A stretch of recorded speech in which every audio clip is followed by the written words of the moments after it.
Hey, my friend, it's great to chat to you and all of your viewers or listeners. I'm worried about you, my friend. I'm worried about you with your voice. So all I can recommend is there's a thing called, and I have it here. It's called My Pure Mist.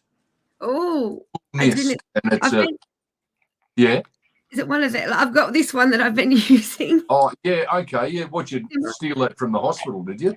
Yeah, that's just next time the patient needs one, they might not be able to get it. But that's right.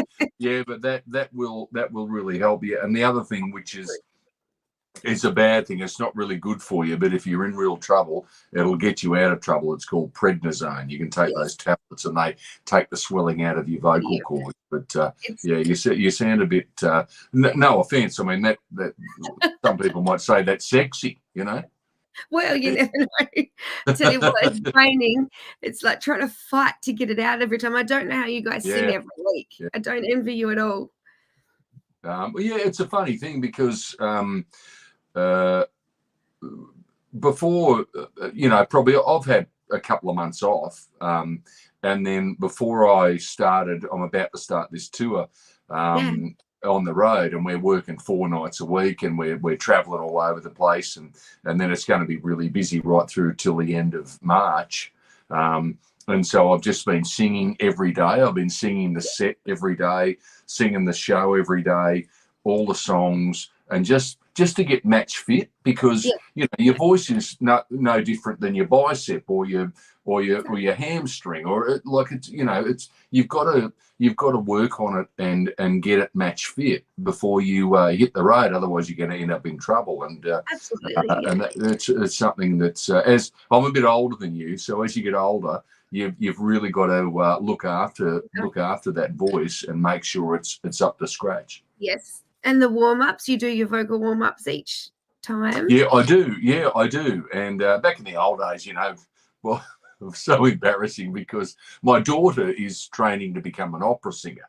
And I remember when I first took my daughter a few years ago down to her teacher, and she said, the teacher said to my daughter, "Look, I'll show you these exercises to warm up," but she said, "I'm sure your dad knows all these exercises anyway."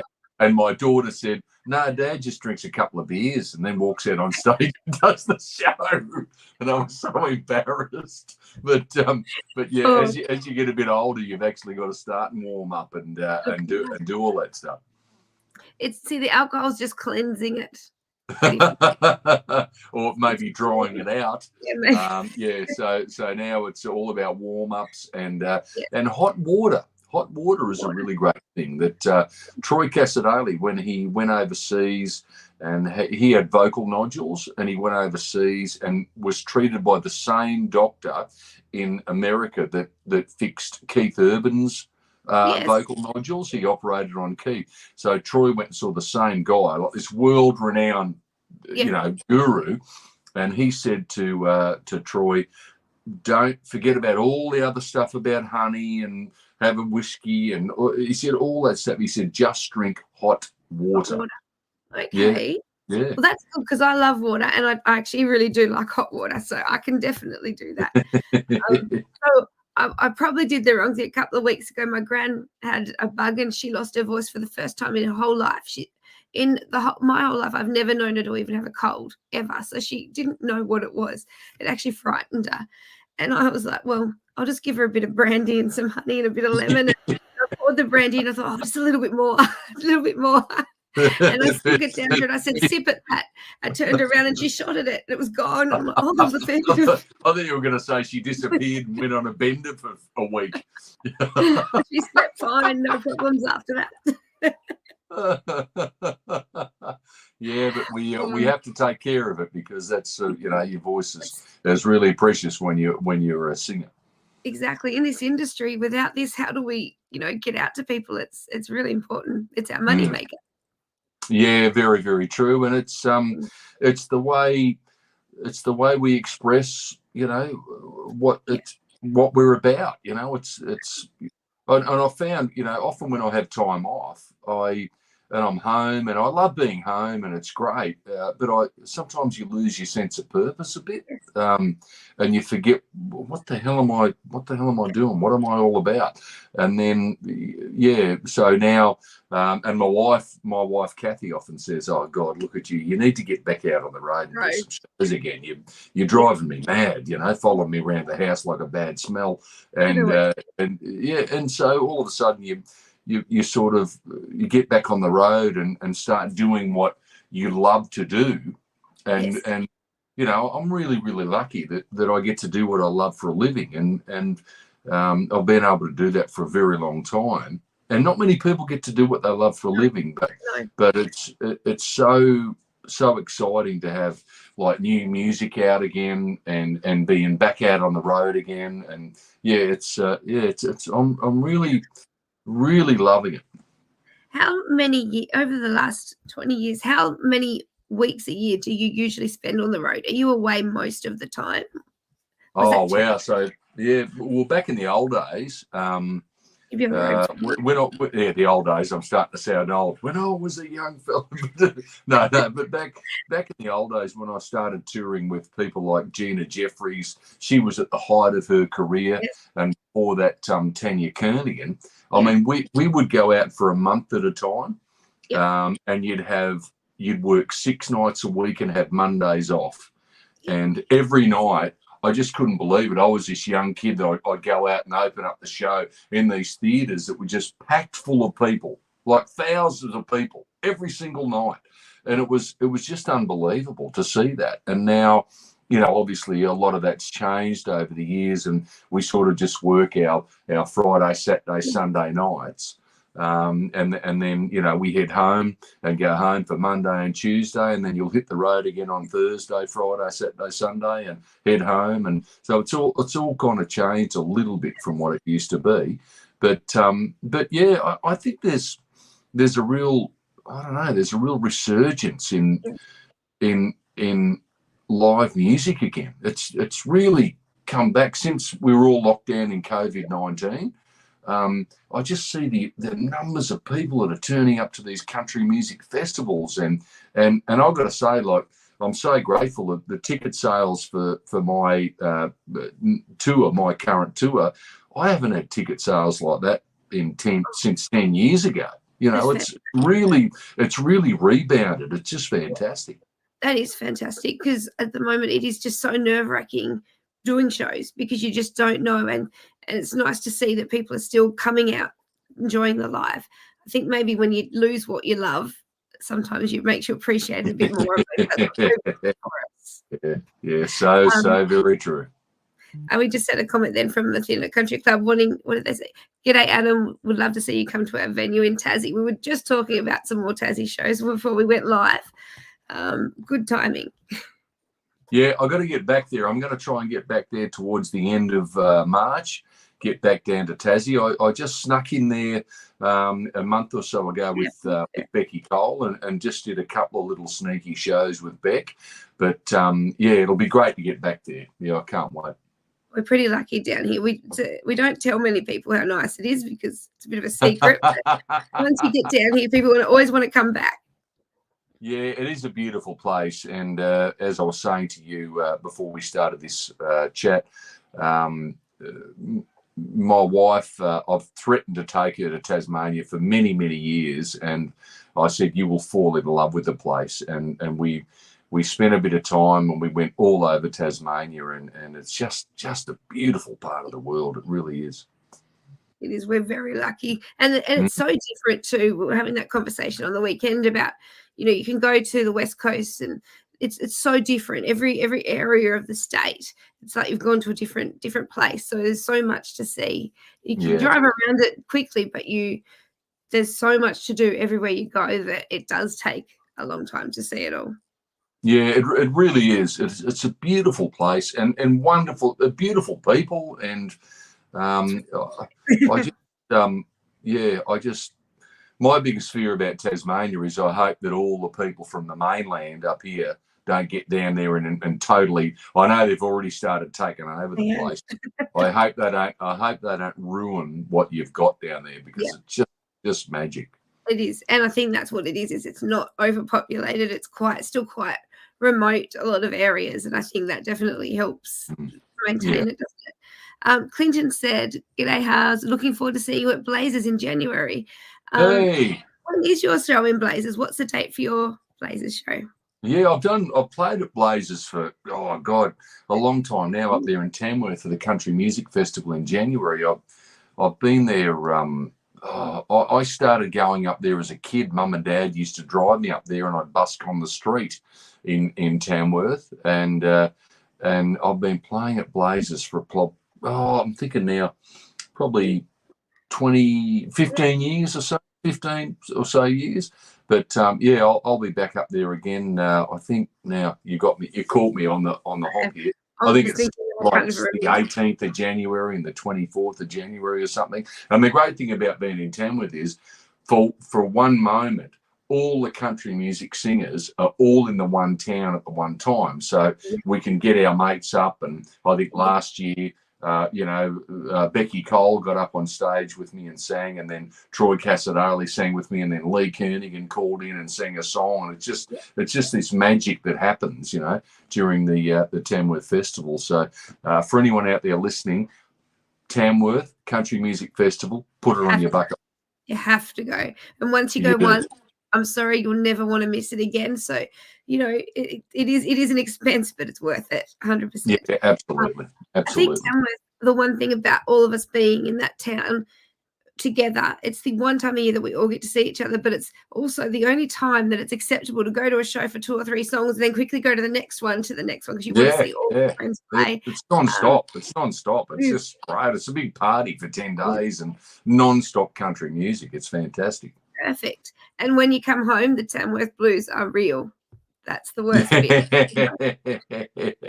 Yeah, that's true. That's true. I remember when I used to drive back home with Mum and Dad, and they'd drive me home. I think it was about 16 hours drive back then for me to get back to, for us to get back to Geelong, and you'd sort of get the blues. But it's funny how things change. I think I've only got 1 or 2 days at home, and then I'm back out on the road touring again. Gosh. Wow. It's full on. Yeah. Full on. So tell us a little bit, your current single, Remember Me. When we spoke last time, this was just about to come out. And that is your current single, but also coming, the first is that Friday. I don't even know what the day is today. So Friday, your album is coming out just in time for your tour. Tell us a bit about Remember Me. Yeah, so the album comes out on the 1st of November, and that's the same day we start the tour. But yeah, Remember Me is a song that it's a really special song to me. It means a lot. I think it's probably the best song I've ever written. And I wrote it about my mum, who's suffering from dementia, which is a bloody horrible, awful disease. It's just terrible, I took Mum out for lunch.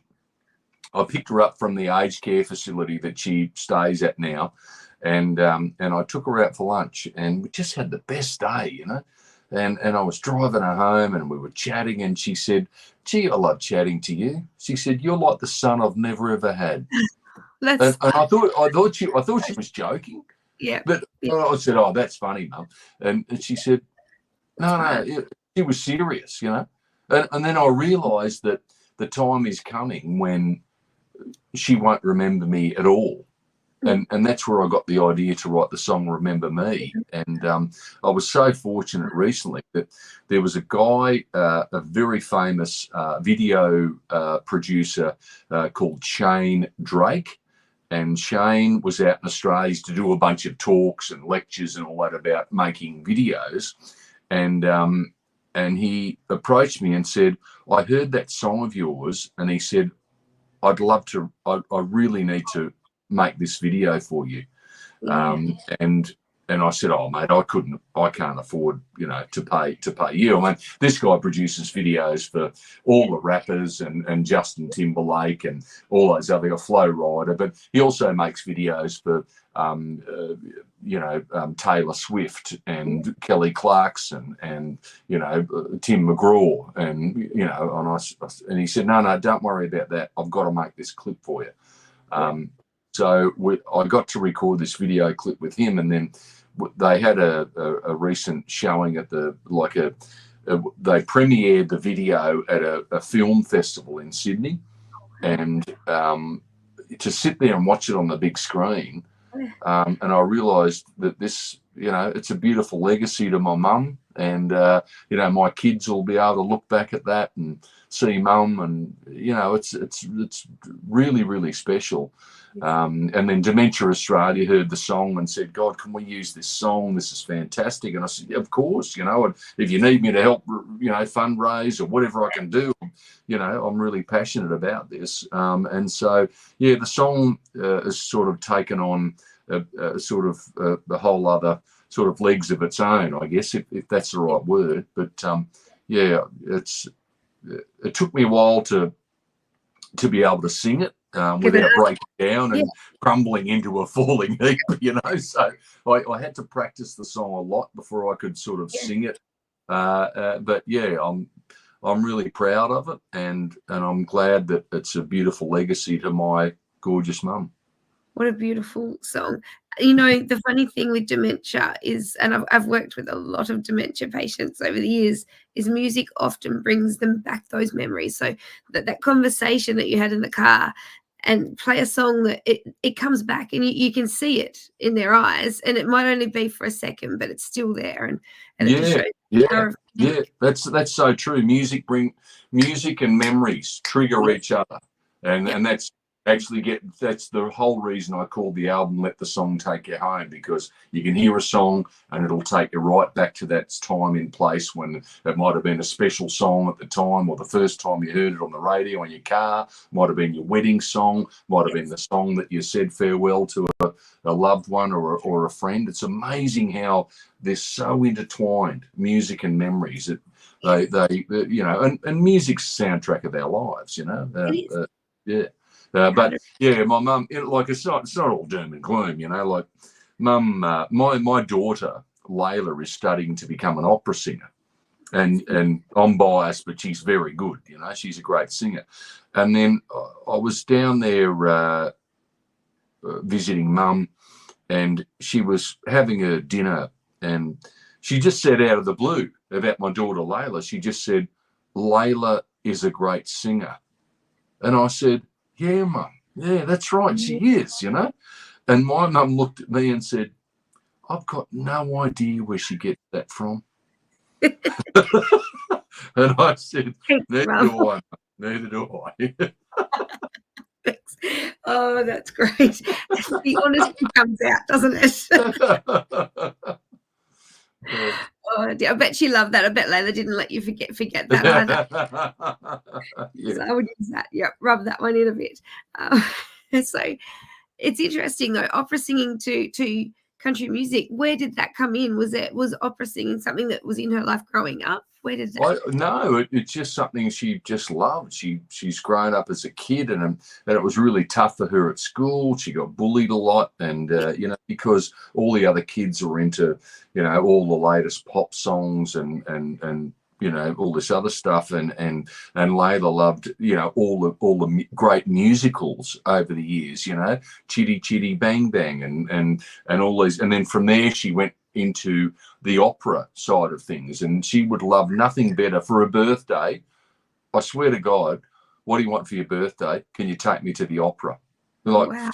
She just loved it, and I'd go there with her, and I'd sit there through this stuff, and all in another language. I mean, I couldn't even understand what the hell they were singing about, but she just loved it, and she's just got off a cruise ship called Bravo, which is all about, you know, opera and the classical music and everything. And she was paid to perform on that, you know. And I said to her, how cool is that, man? You're getting paid to do what you love, you know. And they booked her for the following year, you know. And it's just awesome. And in a way, I'm glad that she doesn't want to be a country singer. I know that might sound wrong, but I'm glad that she's out creating her own path. She's paving her own way, you know, and in her own style of music, and that's really good. Exactly, it's really important, isn't it, to do that? And but does she still enjoy other genres as well? Is she sort of a mix of things? Yeah, she does. She does. She loves all sorts of music, loves country music, doesn't want to be a country singer. She loves all kinds of music. And so does my son, Conway. He loves all kinds of music, and he's right into country music. Actually, he was the one. Conway started listening to the very, very early records of Kenny Rogers. And he said to me, Dad, have you heard this song? And he played me a song called Sail Away, which is off one of Kenny Rogers' very early albums. And I said, oh, man, I haven't heard that for years. I said, you know what? That was one of my dad's favourite songs. You know, I said, he used to play that song and he used to cook breakfast for us of a Sunday morning, and he'd sing that at the top of his voice, you know. Once again, the song triggers the memory. And I thought, you know what, I should record that song. And that's why I recorded that song on the new album, was because my son reminded me of it. And the other day he came to me and he said, Dad, I've been listening to a lot of Slim Dusty. I'm loving Slim Dusty. And I said, wow, man, that's awesome. You know, so it's he's 23 years old, you know, and he's discovered Slim Dusty. I mean, God, how cool is that? You cannot get better than that, can you? And you can't get better. It's pretty amazing. G'day, Adam. Rick Bartlett here. Would you consider recording your superb composition, The Hard Stuff? It's probably not your main demographic these days, but it's a great hardcore country song. Oh, well, yeah, I'm always open to recording other songs. I always try and record cover songs. You know, sometimes songwriters are very precious and they only want to record their own music. But I think if a great song is a great song, whether it's yours or someone else's, that's why I think on just about every album I've ever recorded, I've always done one or two cover songs that I really loved, you know. Yes, and I think you have to, just thinking back, and I think that's important, because it also it shows your influences, and I think people understand you and your influences. They understand your music as well. It helps with that storytelling, I think. Absolutely. I agree 100%. It really does. And it shows, as you said, it shows your influences and sort of where what you're about and where you come from, you know? Absolutely. Yeah, absolutely. Now, the album that comes out on the 1st, I know you wrote quite a bit of this in Nashville. Tell us a little bit about the process of this album coming together. Has it been a long project? I started writing it, over probably a year and a half ago. Started writing the album. I was really lucky. I've got a lot of mates over the years that I've made over in America, and I was over there. I took a bunch of Aussies over there for a trip to the CMA festival in Nashville, the big country music festival that happens every June. And while I was there, I just wrote a stack of songs with some other people and good mates of mine. And then while I was home here, I wrote some other songs with great mates of mine, Graham Connors, Mike Carr, Becky Cole. And then I just got the chance to record this album with one of my favourite producers ever, a guy called Luke Wooten. And Luke produces, like Lainey Wilson and Dierks Bentley and a whole bunch. But the thing that I love about him, he produces all of Brad Paisley's music. Yes. And I love You've always loved Brad. Yeah, I knew that. Yeah. Yes, you've always loved his music. I do too. How can you not? Yeah. I love the way that it's still, Brad Paisley is still what I would call traditionally country, but it's got a modern sound to it. And I was chatting to Luke about that, how much I love that. And I said, look, I know you're going to say no, but I've got to ask because it's just a really rare chance that I'm chatting to you. Is there any chance that, maybe we could work together and record some music together? And he said, well, you're not going to believe it. He said, I'm finishing up Brad Paisley's album. That should be done in a couple of months' time. This was last year. And he said, I should be done by about the end of October. So he said, if you want to come over and record, I'd love to record some of your music. And that's how it all came about. And I learned so much. It was a great experience. And sometimes you've got to work with new people to learn new things, Yeah, absolutely. Yeah. And it's worked. Look at how great, it's a great experience. But I tell you what I really love about Brad Paisley is also I like the comedy side of his music. That he's like tradition, and then and I think that's that creation side, which probably comes from him as well.